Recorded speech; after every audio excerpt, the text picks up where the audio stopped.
उस महाभाग को प्रणाम करता हूँ जिनके विवाह की आज वर्षगांठ है। उन्होंने आके माइक पर यह भी कहा कि भगवान करे ऐसी पत्नी सबको दे। हम नहीं कह सकते, मैं यही कहूंगा भगवान जैसी मुझे मिली है कम ही लोगों को मिले।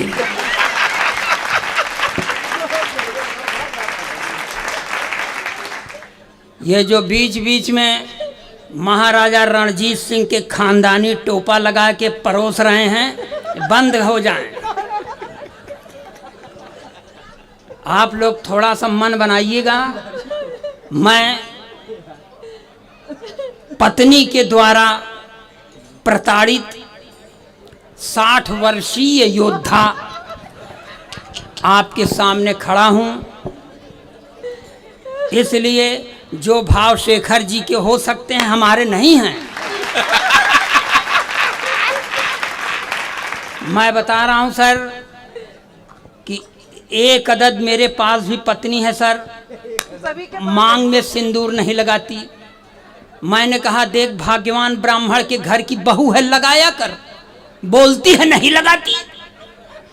मैंने पूछा क्यों, तो मुझको ही समझाती है कि देखो ये सिंदूर वो चीज है जिस पर औरतें गर्व करती हैं, मैं किस पर गर्व करूं।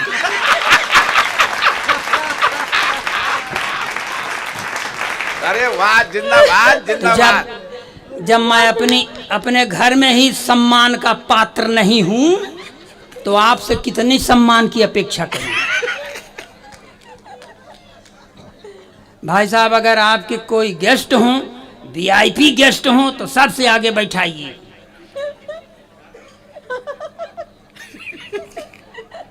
बैठ जाएं सर।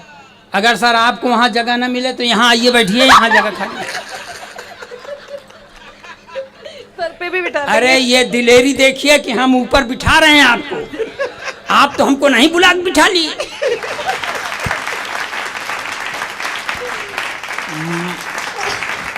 मन बनाइएगा। यहाँ हास्य कवि सम्मेलन है, हम जबरदस्ती वीरता नहीं दिखा सकते। हम वीर रस के कवि नहीं हैं, हम कोई हट्टा कट्टा पर्सनाल्टा धारा थोड़ी हैं, हम तो गई गुजरी पर्सनालिटी धारी हैं। क्या इंग्लिश बोलते हैं भैया। तो जिस लायक है वही करते हैं।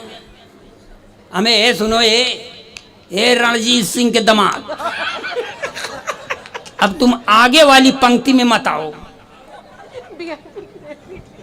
यार, आगे वाली पंक्ति में मत आओ, तो के देख के बहुत गुस्सा लग रहा है। क्या उखाड़ लेंगे? अच्छा चलिए, बहुत हमको गुस्सा लगेगा तो हम इनका क्या कर लेंगे।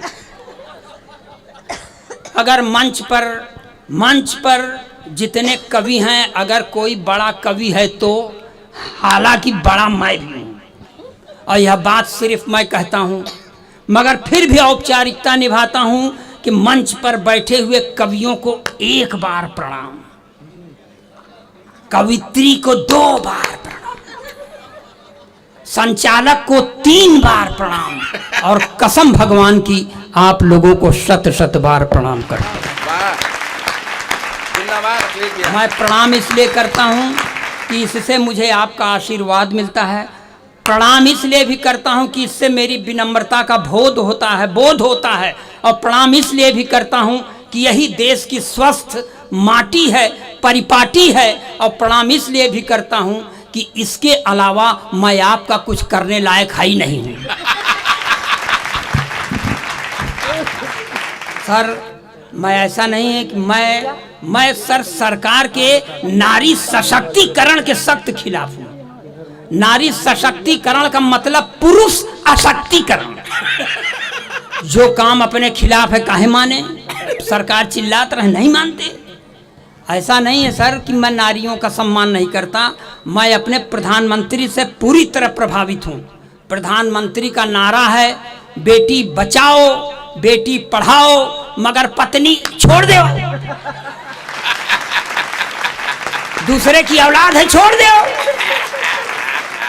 और तब देखिए ये हास्य कवि सम्मेलन, होली एकदम सर पे है, इसलिए पढ़ रहा हूँ। और 4 पंक्तियाँ यहाँ से पढ़ता हूँ, आपसे समर्थन की भीख मांगता हूँ, नहीं हम 5वीं पंक्ति पढ़ने कसम खा के थोड़ी आए हैं।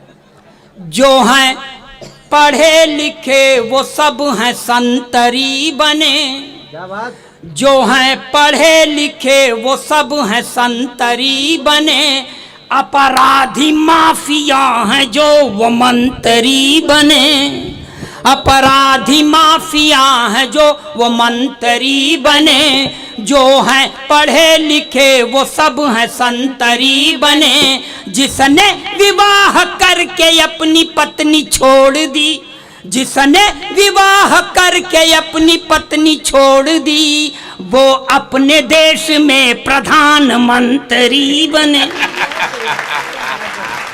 ये देश है सर। ये देखिए, ये एक चच्चा थे सर पिछली सरकार में उत्तर प्रदेश में। वो एक दिन गुस्से में मुख्यमंत्री से कह दिया कि अभी तुम राजनीति में बच्चा हो। इतना सुनते मान बच्चवा अटक के अकड़ के खड़ा हो गया। फिर चच्चा को हारी मानना पड़ा। 4 पंक्तियां ये भी बर्दाश्त करें कि जो था खराब सबसे वो अच्छा निकल गया, जो था खराब सबसे वो अच्छा निकल गया, झूठों के घर में देखिए सच्चा निकल गया, झूठों के घर में देखिए सच्चा निकल गया, जो था खराब सबसे वो अच्छा निकल गया।